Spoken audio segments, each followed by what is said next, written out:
ശരി, K P Naushad Ali, ഇവിടെ കേസുകാരൻ പറയുന്നത് ഇന്ത്യ സഖ്യം അധികാരത്തിലേക്ക് വന്നാൽ ഇതൊരു അറബിക്കടലിൽ കളയുമെന്നുള്ളതാണ്. അതേ ആർജവത്തിൽ അത് രാഹുൽ ഗാന്ധി പറഞ്ഞാൽ ഏത് രീതിയിൽ അന്നേരം അയോധ്യ വിഷയത്തിലെ കൺഫ്യൂഷൻ കാണാണ്. പക്ഷേ അത്രയും കൺഫ്യൂഷൻ ഈ വിഷയത്തിൽ കോൺഗ്രസിന് ഇല്ല എന്ന് തോന്നുന്നു. കാര്യം അസമിലൊക്കെ പോയി ഇത് നടപ്പാക്കില്ല എന്ന് പ്രഖ്യാപിച്ച ആൾ കൂടിയാണ് രാഹുൽ ഗാന്ധി. ശ്രീ കെ പി നൗഷാദ് അലി, നേരത്തെ കെ ടി കുഞ്ഞിക്കണ്ണനും സിയാദ് ദിലകണ്ണനും പറയുന്നതിന് തുടർച്ചയിൽ ഇപ്പം അന്ന് ഒന്നാം നരേന്ദ്രമോദി സർക്കാർ അധികാരമേൽക്കുമ്പോൾ അന്ന് നരേന്ദ്രമോദി പറയുന്നുണ്ട് ലോകത്ത് എല്ലായിടത്തുമുള്ള ഇന്ത്യൻ പൗരന്മാർ ഇങ്ങോട്ടേക്ക് വാ, നമുക്കിവിടെ ജോലി ഉണ്ടെന്ന് പറയുകയാണ്. എന്നിട്ട് 10 വർഷത്തിനിപ്പുറം എന്താണ് അവസ്ഥ അതിന് തൊഴിലില്ലായ്മ നിരക്ക് വാണം പോലെ മേപ്പോട്ടേക്കാണ്. മാത്രമല്ല ഇസ്രയേലിലും റഷ്യയിലും അടക്കം വല്ല രാജ്യത്തിനും വേണ്ടി പോയി യുദ്ധം ചെയ്ത് മരിക്കേണ്ട ഗതികളിലേക്ക് നമ്മുടെ പൗരന്മാർ എത്തിയിട്ടുണ്ട് എന്ന് പറഞ്ഞാൽ അവരെ തെറ്റിദ്ധരിപ്പിച്ച് യുദ്ധമുഖത്തെ കൊണ്ടുപോയി കൊന്നുകളയുന്ന ഏർപ്പാട് എത്തിയിട്ടുണ്ട്.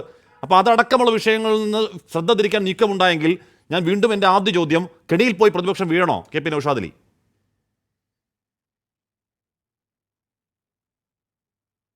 ഇവിടെ ഹഷ്മി, നിങ്ങൾ ഈ പറഞ്ഞ കഥയൊക്കെ വെച്ച് നമുക്ക് പറയുകയാണെങ്കിൽ ഇവിടെ നിങ്ങൾ നോക്കി എല്ലാ രംഗത്തും ഒരു വ്യാജന പ്രതിഷ്ഠിക്കുന്ന ഒരു സർക്കാരാണ്. ഈ സർക്കാരിന് എങ്ങനെ സാധാരണക്കാരൻ വിശ്വസിക്കും? നിങ്ങൾ മതവും ജാതിയൊക്കെ വിട്, ഇവിടെ GDP കണക്കാക്കുന്ന രീതിയിൽ പോലും കൃത്രിമമായ മാനദണ്ഡങ്ങൾ കൊണ്ടുവന്ന് ലോകത്ത് എല്ലായിടത്തുമുള്ളൊരു രീതിക്ക് വിരുദ്ധമായിട്ട് ഇവിടെ കണക്ക് കൂട്ടിയിട്ട് 1 കിലോമീറ്റർ അളക്കുമ്പോൾ 200 മീറ്റർ കഴിഞ്ഞിട്ട് അങ്ങ് അളന്നു തുടങ്ങിയാൽ 800 മീറ്ററിൽ 1 കിലോമീറ്റർ വരുമല്ലോ. ഇതുപോലെയൊക്കെയാണ്. അല്ലെങ്കിൽ ഒരു തുണിയുടെ നീളം അളക്കുമ്പോൾ 1 മീറ്റർ അളക്കുമ്പോൾ ഒരു 30 സെന്റിമീറ്റർ കഴിഞ്ഞിട്ട് അങ്ങ് ടേപ്പ് പിടിച്ചിട്ട് അളന്നിട്ട് 1 മീറ്റർ എന്നൊക്കെ ഡിക്ലെയർ ചെയ്യുമ്പോഴാണ് ഈ നാട്ടിൽ ദാരിദ്ര്യത്തെക്കുറിച്ചുള്ള അളവ്, GDP-യെക്കുറിച്ചുള്ള അളവ്.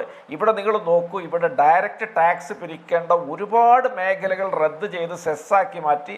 അതിൻ്റെ പുറമെ സർചാർജും പിരിച്ച് കൊല്ലത്തിൽ 5.5 ലക്ഷം മുതൽ 7.5 ലക്ഷം കോടി വരെ സംസ്ഥാനങ്ങൾക്ക് കൊടുക്കേണ്ടതില്ലാത്ത തുക പിരിച്ചെടുത്തുകൊണ്ട് ഇവർ നോൺ പ്ലാൻ ഗ്രാൻറ്റുകൾ കൊടുക്കുന്നു, ക്യാപിറ്റൽ ട്രാൻസ്ഫർ നടത്തുന്നു.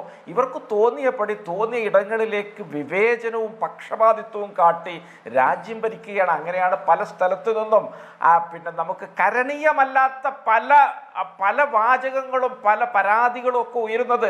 രാജ്യത്തിൻ്റെ അഖണ്ഡതയെ ബാധിക്കുന്ന വാചകങ്ങൾ വരെ പരിണിതപ്രജ്ഞരായ നേതാക്കൾക്ക് പല തെക്കേന്ത്യൻ സംസ്ഥാനങ്ങളിൽ നിന്നും പ്രയോഗിക്കേണ്ടി വരുന്ന സാഹചര്യങ്ങളിലേക്ക് ഇവർ രാജ്യത്ത് കൊണ്ടുപോകുന്നു. തെരഞ്ഞെടുപ്പ് വിജയിക്കാൻ അവസാനമായിട്ട് ഇത് ഓരോന്നായിട്ട് ഇങ്ങനെ എടുത്ത് പ്രയോഗിക്കുകയാണ്. ഇവിടെ പ്രാണപ്രതിഷ്ഠ കഴിഞ്ഞു, അത് കഴിഞ്ഞപ്പോൾ ഇതാ പുതിയ CAA നിയമമായിട്ട് അവർ വരുന്നു. ഇതിനിടയിലൊക്കെ ഇവിടെ ചർച്ച ചെയ്തതുപോലെ തന്നെ ഈ പറഞ്ഞ ഈ ഇലക്ട്രൽ ബോണ്ടിന്റെ കാര്യങ്ങളിൽ അവർക്ക് മുഖത്തടിയേറ്റു സുപ്രീം കോടതിയിൽ നിന്ന് അങ്ങനെ ഒരു വിധി ഉണ്ടായതിൽ ഈ രാജ്യം സന്തോഷിക്കുകയാണ്. അത് മൂടിവെക്കാൻ ഇവരുടെ ശ്രമമുണ്ട്. മുമ്പ് അശോക് ലാവാസ രാജിവെച്ച് ADB-യിൽ ജോലിക്ക് പോയതുപോലെ ഇതാ ഒരു തെരഞ്ഞെടുപ്പ് കമ്മീഷണർ കൂടി രാജിവെക്കുന്നു. തെരഞ്ഞെടുപ്പിന്റെ പടിവാതിക്കലെത്തി നിൽക്കുമ്പോൾ ഇത്തരത്തിലൊരു കമ്മീഷണർ രാജിവെച്ച് പോകുന്നത് എന്ത് സന്ദേശമാണ് ഈ രാജ്യത്തിന് നൽകുക എന്നൊരു ചോദ്യമുണ്ട്. ഇവിടെ നിഷ്പക്ഷവും നീതിപൂർവകവുമായ തെരഞ്ഞെടുപ്പ് നടക്കില്ല എന്ന് പറഞ്ഞുകൊണ്ട് വലിയ തോതിൽ ഒരുപാട് പേർ പ്രതിഷേധമുണ്ടാക്കുന്നുണ്ട്. EVM മെഷീനെ കുറിച്ചൊക്കെ വലിയ സംശയങ്ങൾ പലരും ഉന്നയിക്കുന്നുണ്ട്. അതിനെയൊക്കെ സാധൂകരിക്കുന്ന വിധത്തിലുള്ള ചുറ്റുപാടുകൾ ഈ രാജ്യത്ത് ഒരുങ്ങുകയാണ്. അപ്പോഴും ഭരിക്കുന്ന പാർട്ടി ഭയപ്പാടിലാണ്. അവരുടെ എംബരാസ്മെന്റ് മറികടക്കാൻ അവരിങ്ങനെയുള്ള പല തന്ത്രങ്ങളുമായിട്ട് അവർ മുന്നോട്ട് വരികയാണ്. ഇവിടെ തീർച്ചയായിട്ടും നമ്മളെ സംബന്ധിച്ചിടത്തോളം ഇത്തരം വെട്ടിൽ വീഴാതിരിക്കാനുള്ള വിവേകം പാലിച്ചുകൊണ്ട് മുന്നോട്ട് പോവുകയാണ്. ഇന്ത്യയിലെ ന്യൂനപക്ഷങ്ങളോട്, മുസ്ലിങ്ങളോട് എന്നെ സംബന്ധിച്ചിടത്തോളം ഒരു അഭ്യർത്ഥന എന്താണെന്ന് വെച്ചാൽ, നിങ്ങളുടെ സംരക്ഷകർ ചമഞ്ഞു വരുന്ന വേട്ടക്കാരെയും നിങ്ങൾ തിരിച്ചറിയണം. നിങ്ങൾ ഇതിനകത്ത് യുക്തിപൂർവമായ നിലപാടെടുത്തുകൊണ്ട് മുന്നോട്ട് പോകണം. ആത്യന്തികമായി BJP അധികാരത്തിൽ നിന്ന് പുറത്തിറങ്ങുകയാണ് മതേതര ഇന്ത്യയുടെ നിലനിൽപ്പിന് ആവശ്യം. അതുണ്ടാകാൻ പാകത്തിലുള്ള കൗശലപൂർവമായ സമീപനങ്ങൾ സ്വീകരിച്ച് മുന്നോട്ട് പോകണം.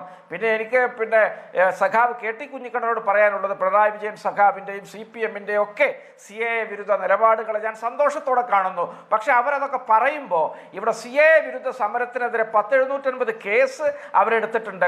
KT കുഞ്ഞിക്കണ്ണൻ്റെ ജില്ലയായ കോഴിക്കോട്ടെ ജില്ലാ കോൺഗ്രസ് കമ്മിറ്റി പ്രസിഡന്റ് ഉൾപ്പെടെയുള്ള ആളുകൾ ആ കേസിൻ്റെ പുറകെ ഇപ്പോഴും കോടതി ഇറങ്ങുകയാണ്.